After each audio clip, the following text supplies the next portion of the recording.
You are watching Maulana Anis Bilgrami. Please subscribe. Also don't forget to like, comment and share.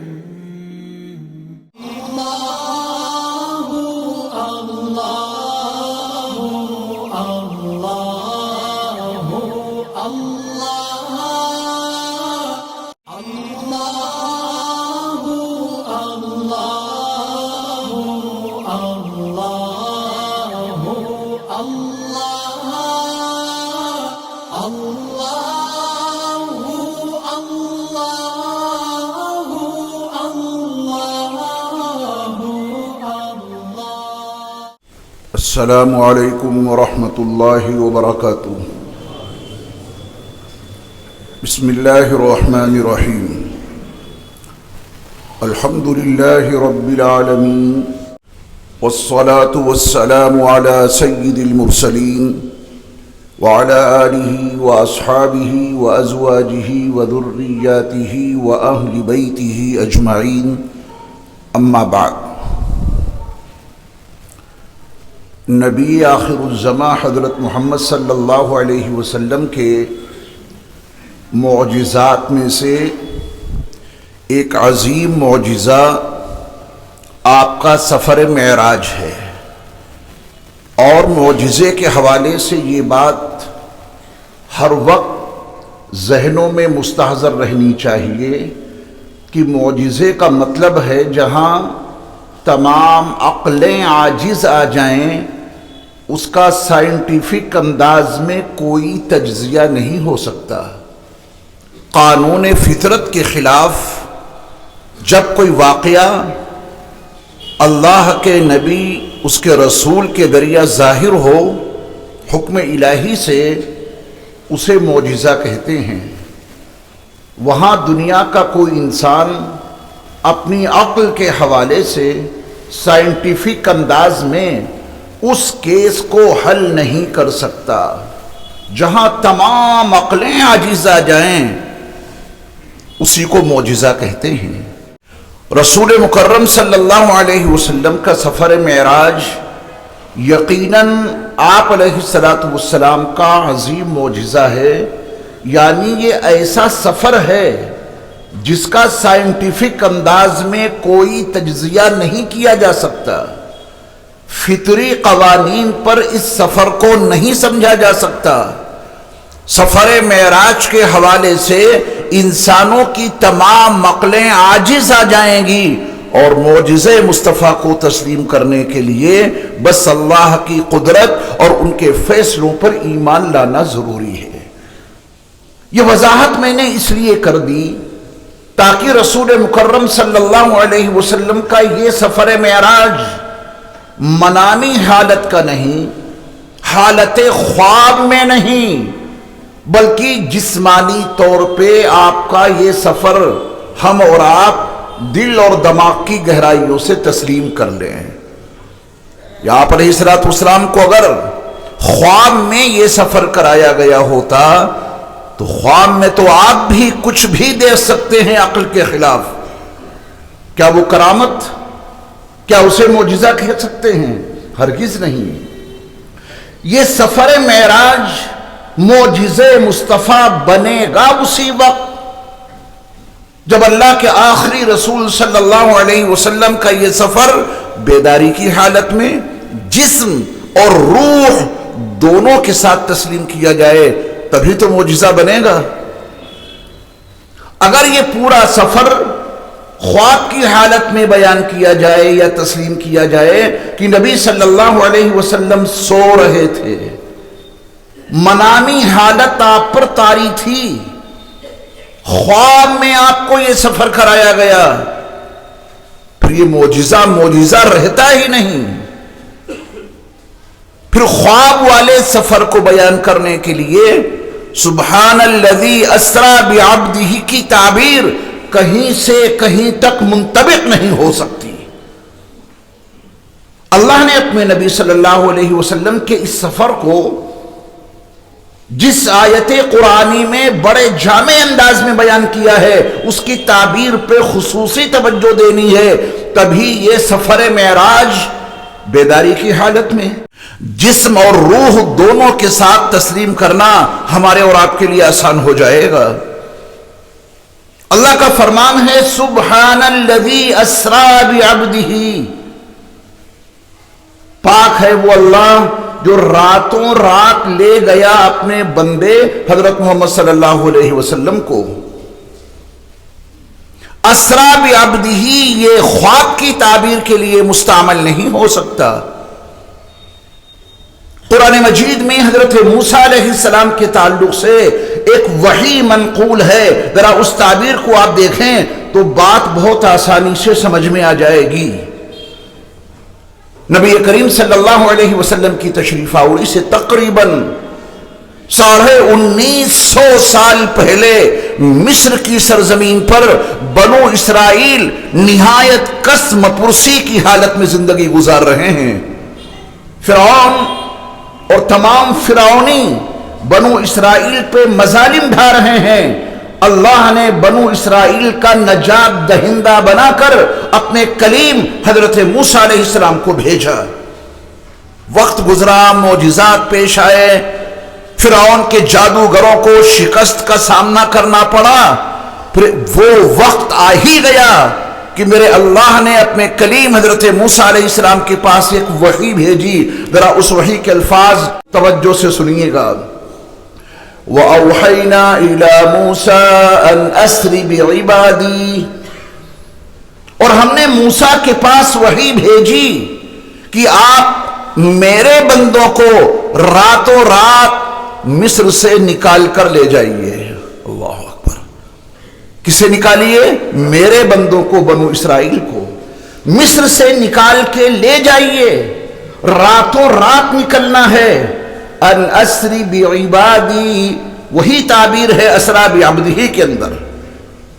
ہم نے موسیٰ کے پاس وحی بھیجی کہ آپ میرے بندوں کو راتوں رات نکال کر یہاں سے لے جائیں۔ آپ بتائیں ان اسری بعبادی میں کیا یہ حکم ہے کہ موسیٰ بنو اسرائیل کو حالت خواب میں مصر سے نکال کے وادی سینا لے جائیے؟ بنو اسرائیل کے جسم مصر کی سرزمین پر پڑے رہیں، بس خواب میں ان کو آپ نکال لے جائیے، ایسا تو نہیں ہے۔ آپ بنو اسرائیل کو مصر سے بیداری کی حالت میں جسم اور روح دونوں کے ساتھ لے جائیے، اور موسیٰ علیہ السلام نے پھر یہی کیا۔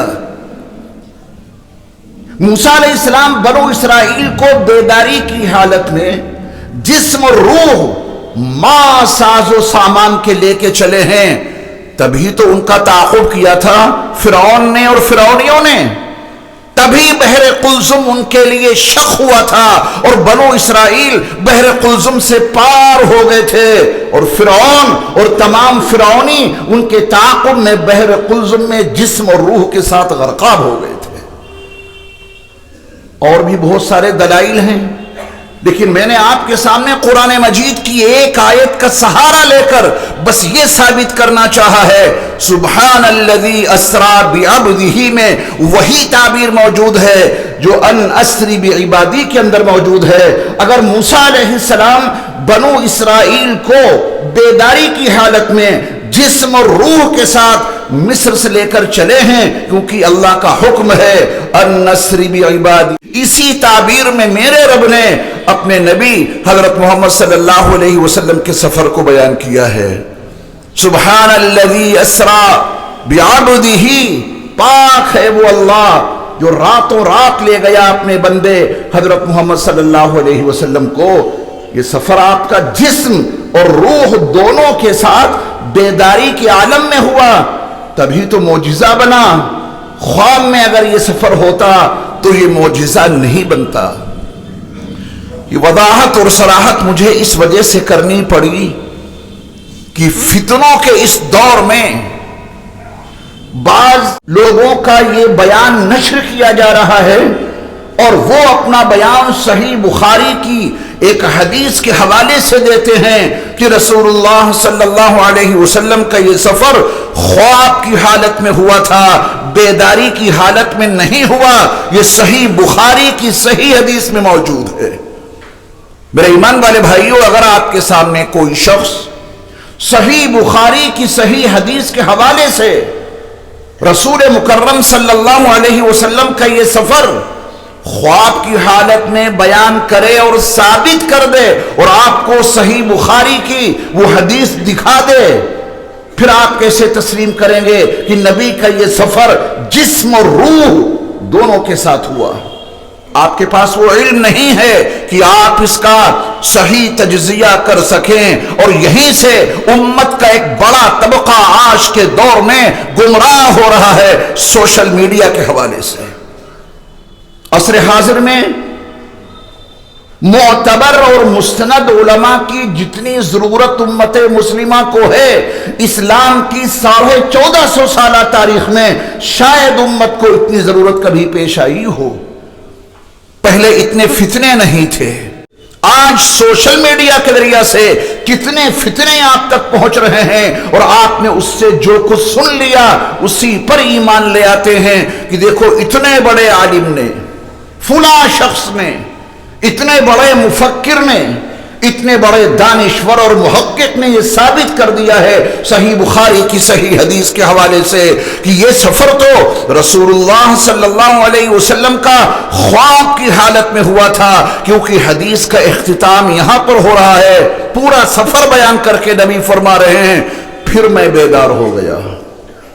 اس کا مطلب یہ سارا واقعہ خواب میں پیش آیا، وہ حدیث صحیح ہے، صحیح بخاری کی وہ حدیث صحیح ہے جس میں رسول مکرم صلی اللہ علیہ وسلم کے اس سفر کو خواب کی حالت میں بیان کیا گیا ہے۔ اس سے کس نے انکار کر دیا؟ یہ اس کا اختتام بیان کرتے ہیں، اس حدیث کا ابتدائیہ نہیں بیان کرتے۔ اسی حدیث کی ابتدا میں رسول اللہ صلی اللہ علیہ وسلم کے فرمان عالی شان کی وضاحت موجود ہے کہ یہ سفر جو مجھے خواب میں کرایا گیا یہ نبوت سے پہلے کا واقعہ ہے۔ توجہ دے رہے ہیں آپ؟ یہ خواب میں جو مجھے سفر کرایا گیا یہ نبوت کے بعد کا واقعہ ہے، یہ نبوت سے پہلے کا۔ اسی بخاری کی صحیح حدیث میں جہاں اس واقعے کا آغاز ہوتا ہے وہاں یہ لکھا ہے کہ یہ واقعہ جو خواب کی حالت میں رسول اللہ صلی اللہ علیہ وسلم کو پیش آیا یہ نبوت سے پہلے کا واقعہ ہے۔ محققین علماء نے اس حدیث کی وضاحت میں یہ بیان دے دیا ہے جس کو سمجھنا آپ کے لیے بہت ضروری ہے۔